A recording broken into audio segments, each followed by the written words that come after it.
person's chance of coming down with a disease. So you don't want even those risk factors to be there, so that they will not even pose any possibility of a person coming down with any disease. So in health promotion, you want to ensure that there is a level of lifestyle. People are living a healthy lifestyle. The issues of usually at the level of policy makers. So ensuring that the government provides adequate housing, water supply, infrastructure, everything that will improve the health and well-being of individuals. People ensure that people are feeding well, people are living in environments that are healthy, good housing, good roads, electricity, all those social amenities, they have a bearing on our health. So you can see at the level of a country's policy, if those things are made available, you wouldn't have all those risk factors even emerging in an environment. Those has to do with health promotion. Then prevention, you usually do it through the level of ensuring that people are aware. So most people do not even know that some issues are issues, or they what brings about some disease conditions. So you need to educate people to know what those things are, so that they can be able to protect themselves and do not put themselves in those issues. So that's the issue of at the level of health education, and then specific protection for infectious diseases, like diseases that have immunization or chemoprophylaxis.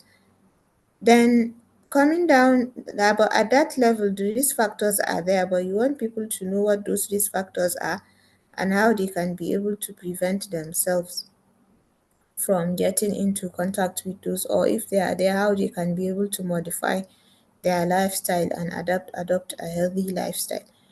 But at the level of secondary level, those risk factors are there, and then a person has been exposed to the risk factors, but you want to early identify those disease, so that you can be able to treat early and prevent complication. Then at the tertiary level, the disease a person is affected, the disease has reached an advanced state, but because human beings are important, you want to limit the disability. And then if a person has disability, you want to rehabilitate so that a person can attain the highest level of functioning with that residual um, um, complication that he has. So this is just, in summary, I've discussed the level of prevention, and then it also speaks to this slide how occupational health ensures that workers do not depart from health by doing general health promotion, that is disease prevention and safety assurance. And then if people come down with those occupational disease, they will treat them early so that it doesn't get complicated. And then for those that have complicated issues, you are trying to rehabilitate them, because human beings are very important. You want them to continue living. You don't want them to become useless. So you need to institute some rehabilitative measures. So this I wouldn't bother you with. History, you need to just go through them. Sometimes you see them in MCQ. Sometimes they put some of them, especially some important personalities, so you can go through them. And I'm sure everybody knows a Hippocrates, who is the father of medicine. Then the father of occupational health is Bernardino Ramazzini. Pliny the Elder, he was the person that discovered face mask. When he recognized that there is a danger of zinc and sulfur in mining. Sorry, I'll correct this spelling. This is zinc and sulfur.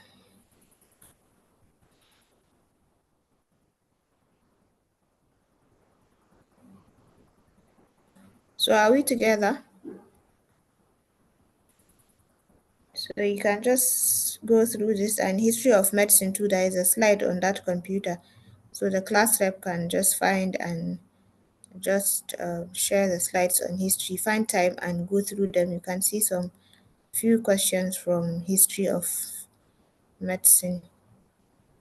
So this is Thomas Legge, who is a British physician, and he was the first factory inspector, and he was concerned with the issue of notification of disease and industrial hygiene. And he has some laws, these Legge's aphorisms, which there are four of them. And the first one says, unless and until the employer has done everything, and everything means a good deal, the workman can do nothing to protect himself. So basically, what this first point is saying is that it is the responsibility of the employer to do everything to ensure that he safeguards the health and well-being of the employees. And then the people, the healthcare, employees should also be informed about all the risks that are available in their workplaces, meaning that they should be informed, and then they should be all the things that they can be used to protect themselves. Issues of having personal protective equipment should be provided in the workplace. Then the issue of lead. So those are the things. There are laws that were designed by this British factory inspector. So these are other people. You can just go through them. Other people. This is a lady, Alice Hamilton. She was the first lady to be appointed as professor of occupational health at Harvard University. So just find time and just go through this history. I wouldn't bother you much with the history. So, what are the functions of occupational health? Are we together?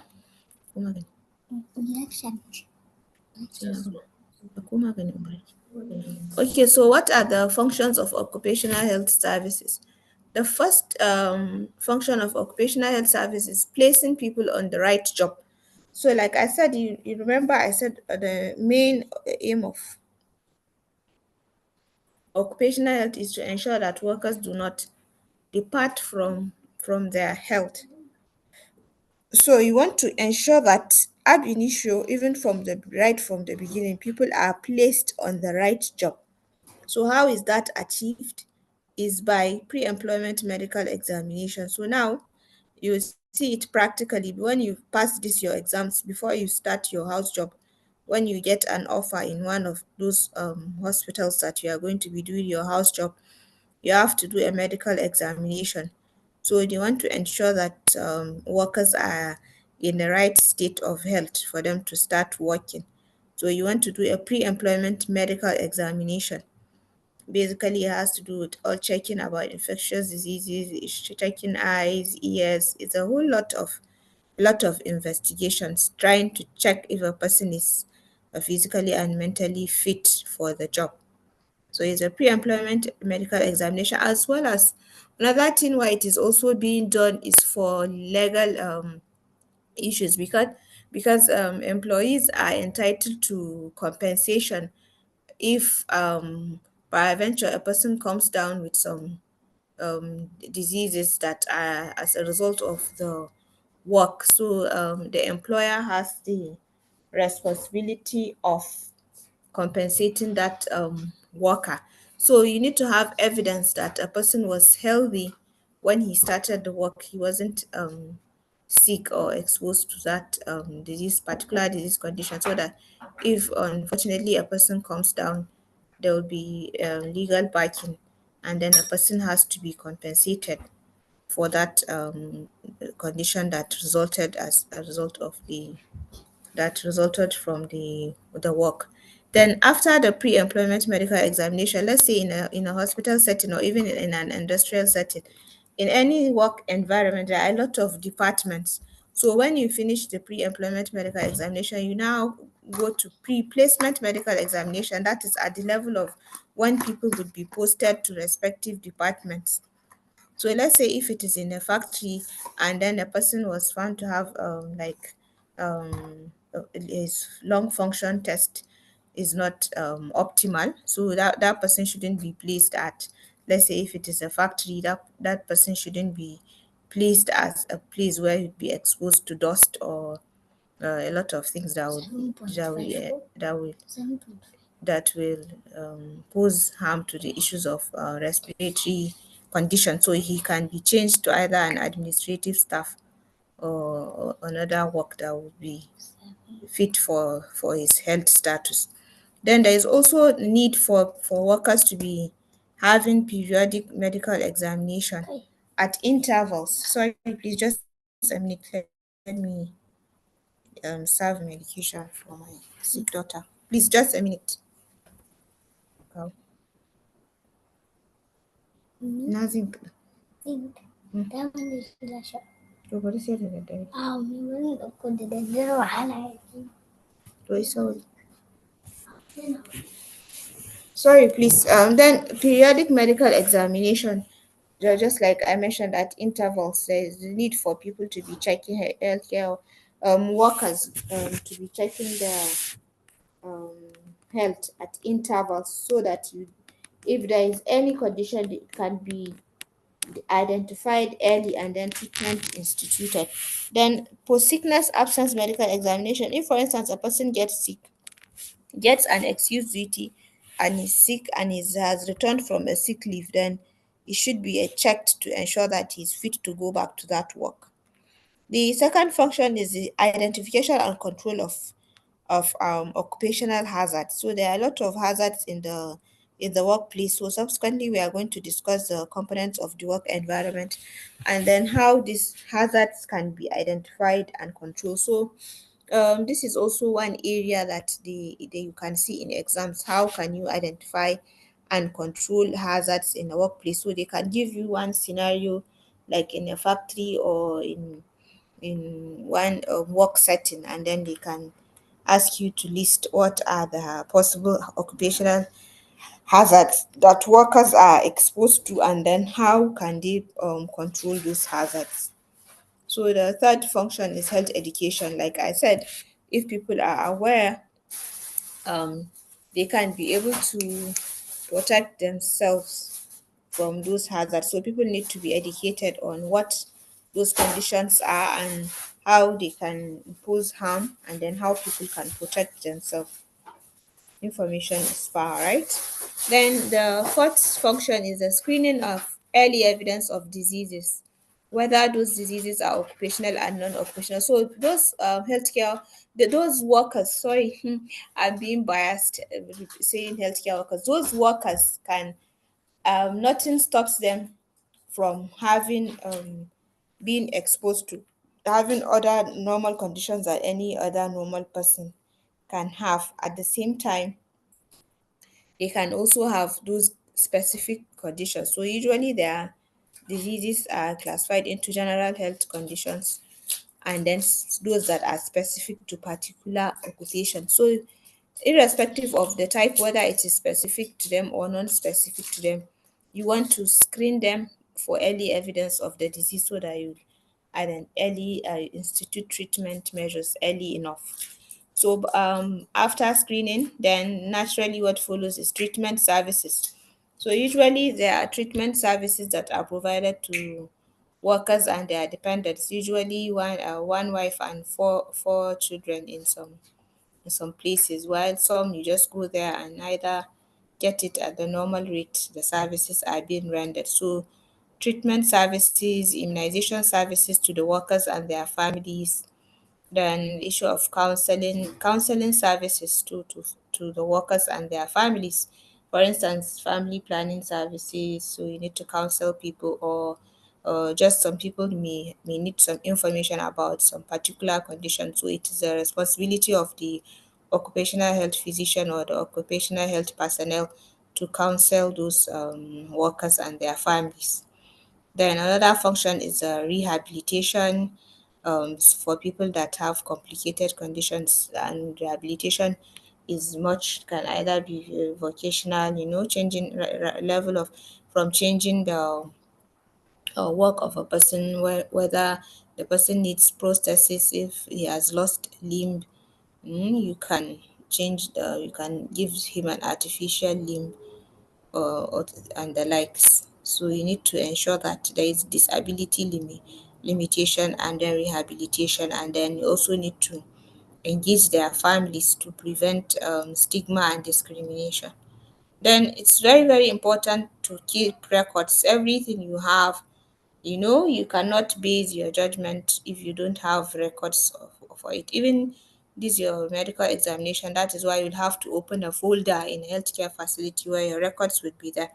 And then you also be monitoring if you are having periodic medical examinations. You'll be checking, maybe if it is at 3 years interval, you'll be able to know at 2023 the person was healthy, 2025 this is when he started having. So monitoring trends, and then you can also be able to give you an insight. Let's if like workers from a particular department are coming with similar symptoms, so it'll be able to give you an insight. You can be able to generate a hypothesis, and that maybe these people that are coming down with these similar symptoms, it could be related to their work. Then another function is a research into occupational diseases. Of course, research is very important for advancement of knowledge, and then um, advancement in care to contribute to the knowledge, and then also contribute to practice, and then how even the work place and other things can be improved. Then lastly, there is general health advice to the management of those occupational settings, be it a hospital or not, any occupational health setting. You as an occupational health physician, when you identify those risks and hazards in the workplace, and checking all those the physical environment, the chemical environment, mechanical, all those environments of the workplace, and you have evidence that there are issues that can result based from those work, you can advise the management such that measures can be instituted to improve those conditions. So these are basically the functions of the occupational health service. Any question up to this level will be taking the second aspect. We'll look at some of the important um, points here, like this issue of identification and control of the hazards, and then relationship between work and health. Any question up to this level?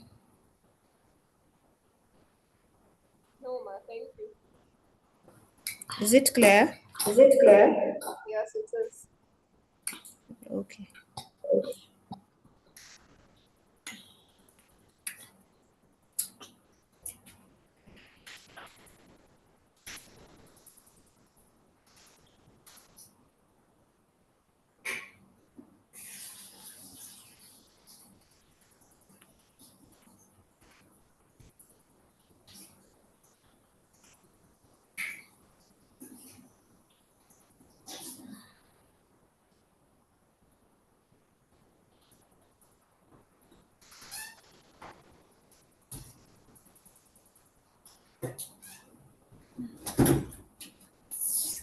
Okay, are you seeing the slides?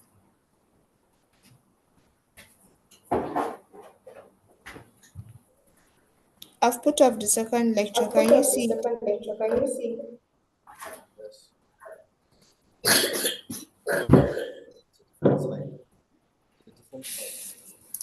Can we continue? Can we continue? Yes. Okay, so like I said, you remember that one of the main aim of occupational health is to ensure a balance between work and health, right? So we want to now look at the interaction between work and health. So like I said, there is a positive effect of work and health on health. There is a positive effect of good health on work, and then there is a negative effect of poor health on work, and then the negative effect of work and health, which is the main function of occupational health. That is what they are interested in.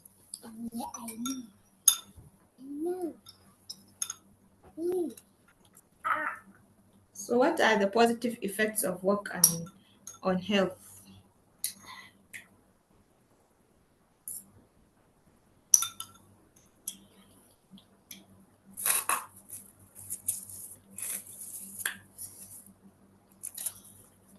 So the first point is relief of boredom. When people are working, they said an ideal mind is a devil's shop, right? So when people don't have what work to do, that's when they will just be doing a lot of unwanted issues. So when people are working, there will be they won't be bored. So there is relief of boredom, and it also provides an avenue for creativity. Some people are very blessed. So when you are working, at least you'd be creative, and then you'd be bringing more ideas to your work, and for also advancement in the work. And importantly, it also provides personal economic gain and means of livelihood. Of course, most times that is why people are working, so that they will be able to gain something out of it and then sustain their own um, livelihood and get as a means of source of income, right? I'm sure maybe that's why some people came to medicine thinking they will make money. So if you are here in medicine to make money, well, you better change direction. There is no money in medicine. Hope you know that. But Alhamdulillah, you'll be comfortable. But they're not the way people see it. So if there are people that want to become millionaires, it's not late now. So you can quickly change direction.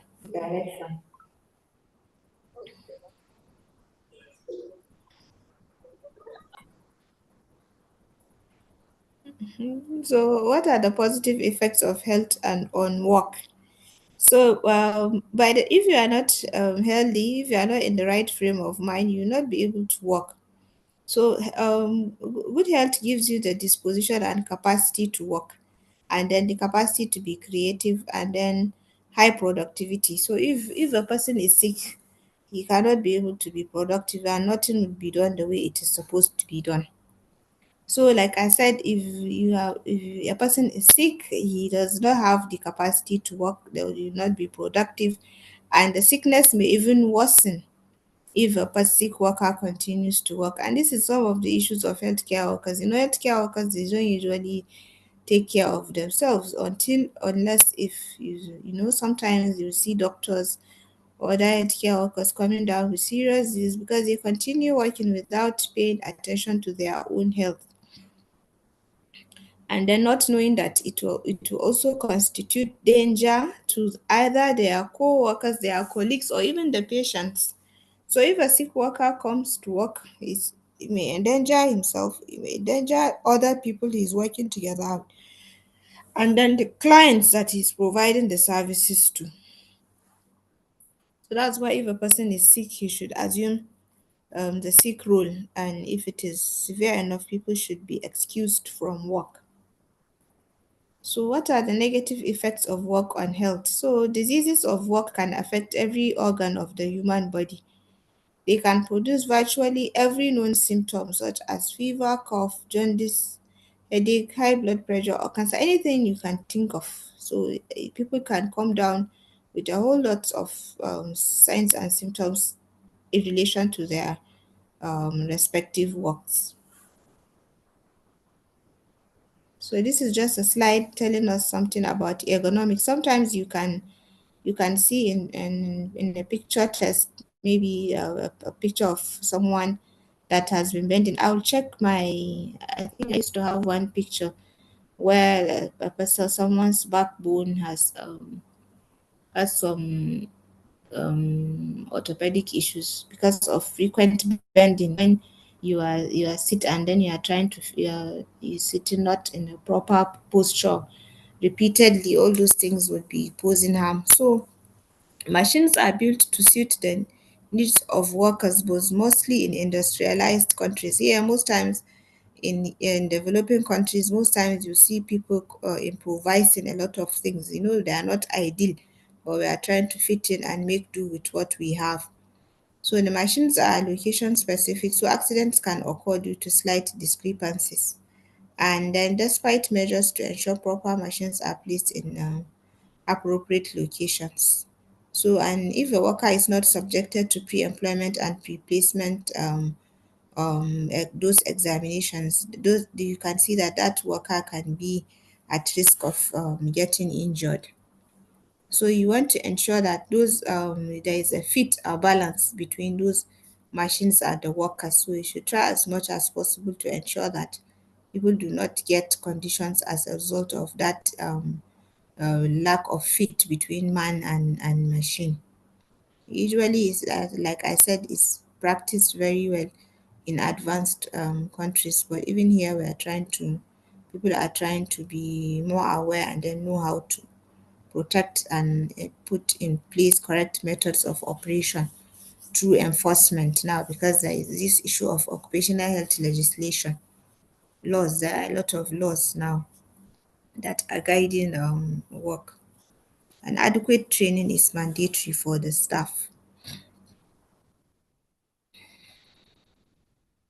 Hope it is clear.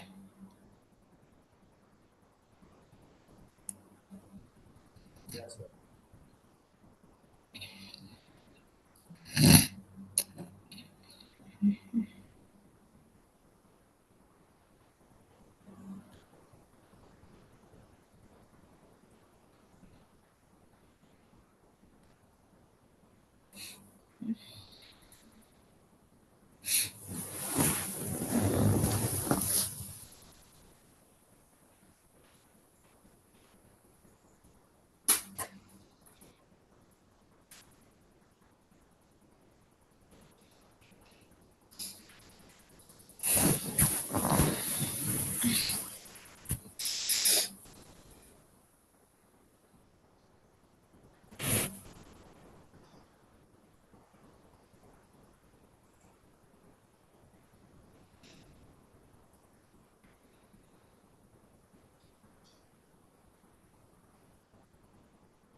Can we continue? I will continue. Yes, sir.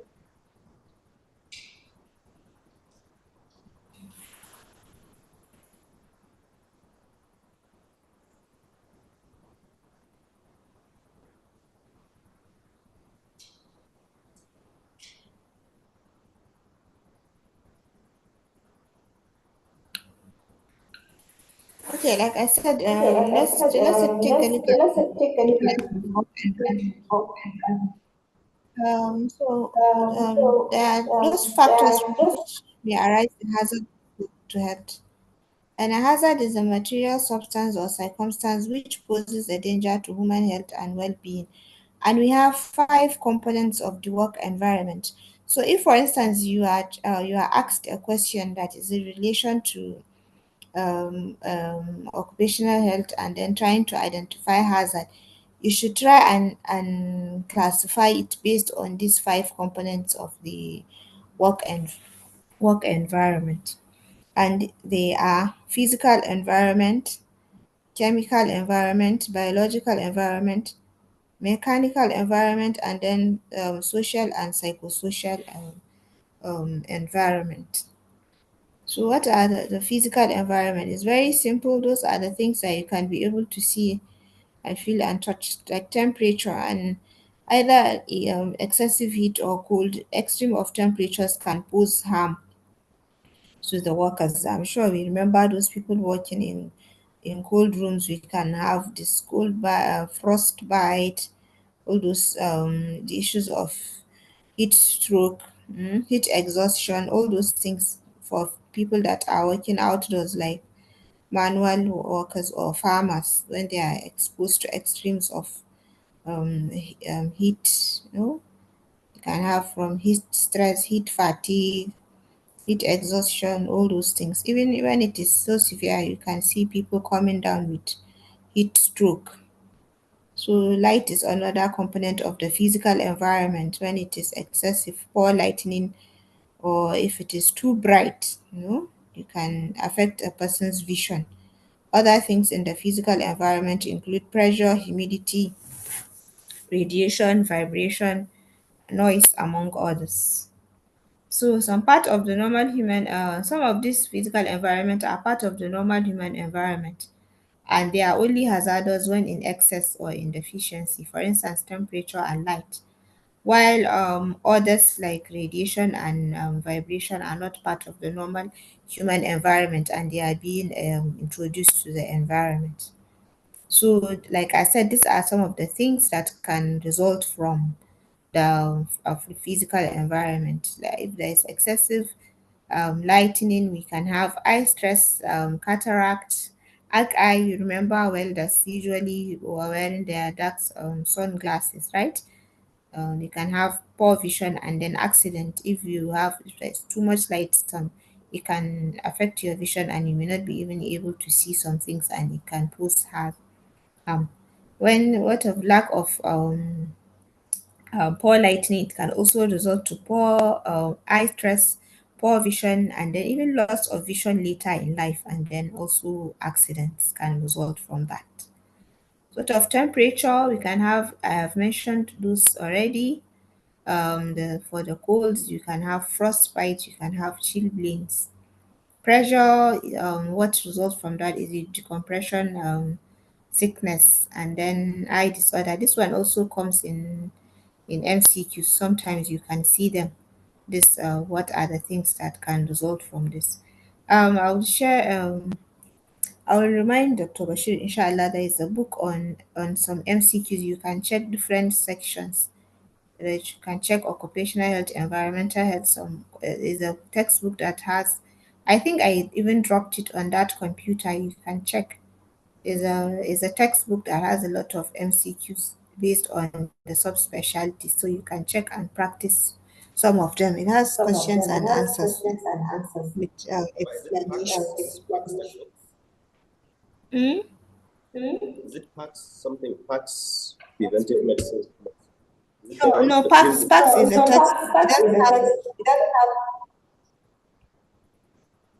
It's Vivek Jain. It's one. It's also an Indian book. Don't worry, I will call Dr. Bashir immediately we finish the lecture so that if he adds, I If you can add, share I the can share the text. text.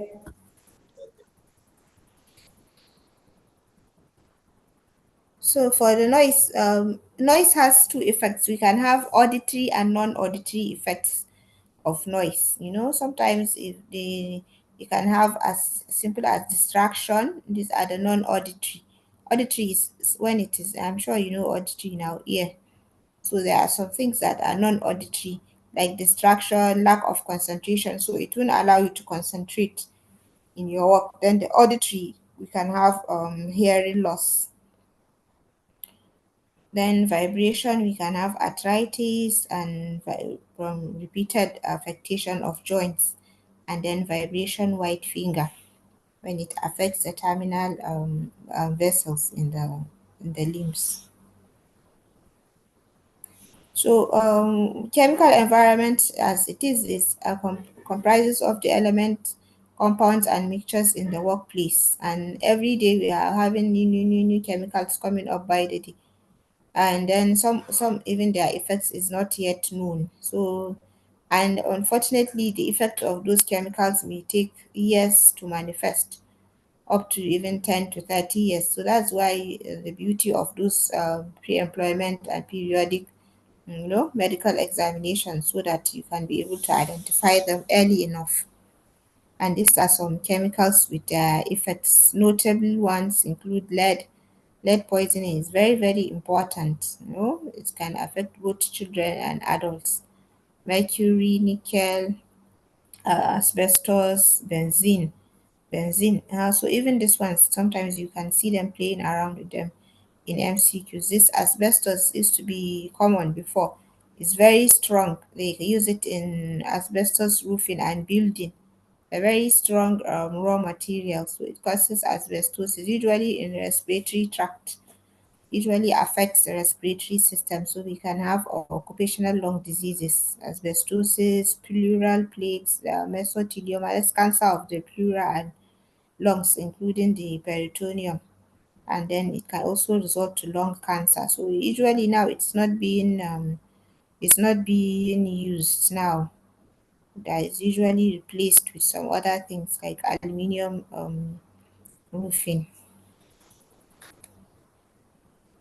So social environment has to do with the interface interaction between the workers and their leaders or subordinates, and then some other colleagues. So if a person is not happy, you can be paid millions of naira, but when you are not happy with what you are doing, you have poor job satisfaction, and then before you know it, some mental health stress can result from that, especially people that are working and then they are staying away from their family members, people like this long distance drivers, and then other people that are not staying in the same place outside the country or even within the country but in different states. Sometimes you can have some lack of social cycle. Even healthcare workers, you are at risk of that because you are always in the hospital, reading, working. The issue of burnout is a serious issue. So it contributes and determines a lot of job satisfaction and efficiency as well as your productivity when you have to work for a very long time. So before you know it, you can even misdiagnose or make errors in medical care. There are a lot of things. Even recently, I think they are even still having the case now. A house officer that left a tourniquet on a baby's trying to secure an IV access, and then he couldn't get the access, and mistakenly he left it to go and call the attention of his senior colleague. They are still on that issue in the hospital. So we need to really ensure that if we are tired, we need to take a break, or we should also help each other and be our brothers' keepers. Before we know it, if a person can land into issues and then you can lose your certificate for a simple medical error. So let's be vigilant. If we know we are exhausted, let's take a break and have some other things to do and rest, and then have maintain some social cycle. This is simple biological. There are the plants and animals in the workplace, and we can have a lot of diseases from our biological environment. Hookworm, common for farmers because it penetrates the skin when there's contamination of the soil with the worms. TB, anthrax, brucellosis, leptospirosis. Then for healthcare workers, you can add here on this slide, healthcare workers, you can have infectious diseases like HIV, hepatitis, all those things from needle prick injuries the healthcare in the healthcare setting. A mechanical environment usually from machines and implements in the workplace, and the issues can result from either sharp or pointed edges, or if it is working with high powered force, or if there is a misbalance with your human anthropometry, just what I finished explaining in the other slide, the issue of ergonomics when you have to be bending, or when it is you are short and the thing is long, you have to be when there is imbalance with your human structure. So it can pose some risk and lead to some injuries in the workplace. Uh-huh. So you remember one of the functions of occupational health that I mentioned is also the general principles of hazard identification and control, right? So there is need for to have a high index of suspicion of this hazard, this all these things that we have mentioned that could be available in the workplace and can pose risk to this healthcare workers. So it should be identified early enough so that it could be controlled. And this hazard can basically be identified in three ways. There is the environmental monitoring, biological monitoring, and then epidemiological monitoring. Okay, so the we need to be observing the environment frequently using basic instruments. So all those things that we mentioned, light, radiation, we have gadgets that they can be used to monitor whether they are their normal level or they are suboptimal or they are in excess. So you also need to ensure good housekeeping and work sequence.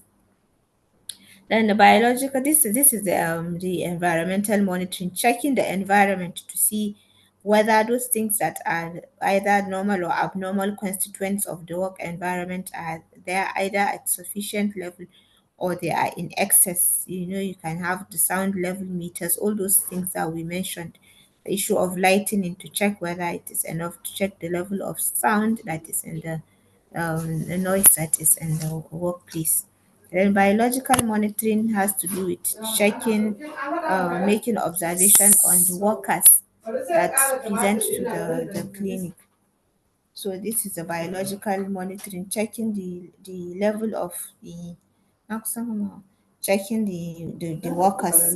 Then the epidemiological monitoring is by checking the records in the records. You know, when you are comparing or what is in the studying records of illnesses on deaths in the workplace, and you need to compare the figures with that of the general population or even those from other similar work setting, and then you compare. You can also check to see over time, let's say what are the number of cases that are coming, cases of a particular condition. When records show that people are coming down now with a particular condition, so it would be able to be a pointer to that you need to really be vigilant that something could be happening.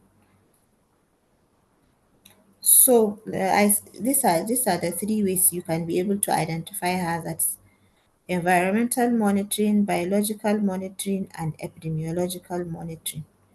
Then, if you identify those hazards, how can you be able to control those hazards in the workplace? So, controlling those hazards depend on the type of the hazard that you have in the workplace. I hope I'm being heard, just to confirm. Yes, now we can hear you. Okay, so at the same identify those hazards, how can you be able to control those hazards? The gold standard is for you to be able to completely eliminate those hazards. You know, if the hazard is not even there, so it wouldn't pose risk for to the workers. But sometimes it's not easy. It's not always available for the hazard to be eliminated completely. But that is what you aim at, to ensure that you have completely eliminated the hazard. And how can you be able to do that? You can be able to do that through substitution. If the hazardous materials are there, you substitute it with a less toxic or less harmful substance, like that asbestos that I was telling you earlier enough. That even though it is very strong as a strong raw material, but even now it is banned now, that it's no longer in circulation now, you don't use it for roofing, so you now substitute the asbestos. Instead of you to use it for roofing, you change it and use aluminium, or like this yellow phosphorus with red phosphorus in matches industry, because yellow phosphorus is implicated in some there is a condition called forcy jaw, in the mandibles. It can affect, so you change it with a less hazardous substance. You can also do automation if you are using you are doing some things manually. If you have the resources, you can automate it so that machines can be helping you to do some of the work. You can eliminate some mechanical hazards. So another thing you can do is containment. Contain the second principle that you can do is by containment at source of the hazard. So you can also do total enclosure for some mechanical hazards. You can do either total enclosure, like transformers. You know, sometimes you see children and animals entering because they are not aware of the hazards of the electrical shock and all the things, other things that can result. So you need to enclose in those transformers, or partial enclosure if there is some sharp edges, or like the common example that's usually given here is like grinding machines that have belts. You know, you can devise something that is going to cover cover the belt because sometimes if it gets in contact with people's clothes, they usually have serious injuries. Another thing is timed or limited exposure. So you reduce the number of hours that a worker is exposed to. For instance, in hospital setting, I think the common example I can give you is for people that are working in radiology department. So they usually have their dosimeters, those things that measure the level of radiation that a person is exposed to. So you either time it or you work in shifts from you work in shifts 8 hourly, 4 hourly, depending on the hazard that a person is exposed to. You either have a timed or you limit the exposure. When you work for 2 hours, you move, other people come and work. Then adjunct measures. Adjunct measures are the least, if there is nothing you can do, they have to do with the issue of health education and telling people what those risks are. Then the issue of good housekeeping. If it's a slippery floor, you ensure the floor is not slippery, is not wet. Putting all those, ensuring there is adequate lighting in the place. And then the issue of use of personal protective equipment, working with having face mask, safety goggles, safety boots, gadgets, and all those things that you are going to use. And that is, if you can see, that is the least in the spectrum using use of personal protective equipment. So if you cannot eliminate it, you have to now contain and reduce the effect. And then lastly, you use these adjunct measures.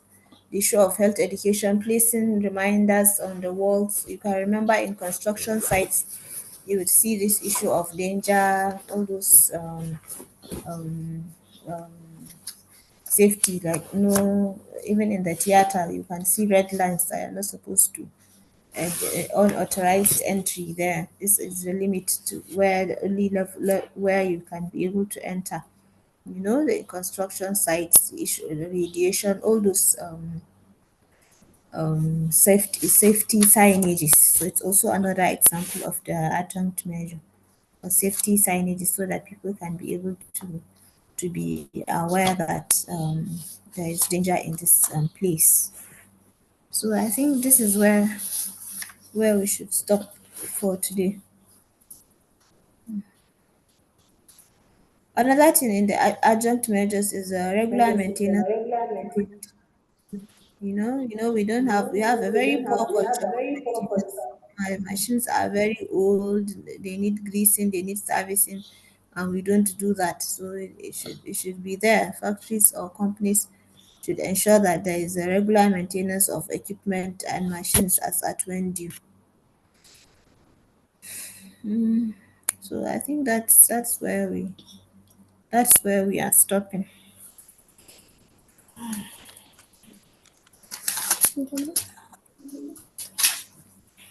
Any question? Any question?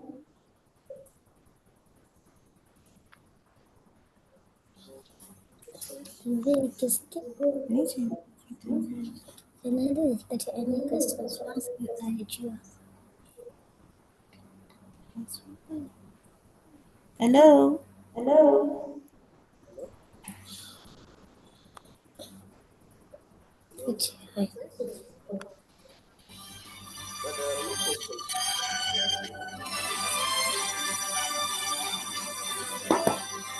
decided. Ita kuma da take da kike wasa ina Zoom meeting. Can you hear me? Can you hear me? Yes, ma'am. Any question? Any question? No questions.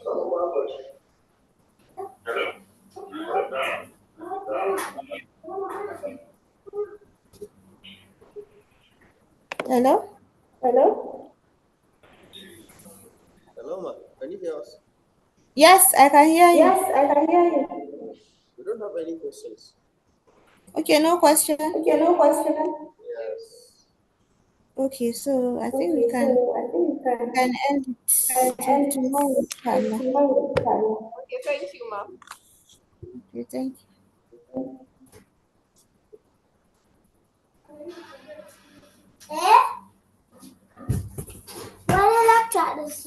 الدنيا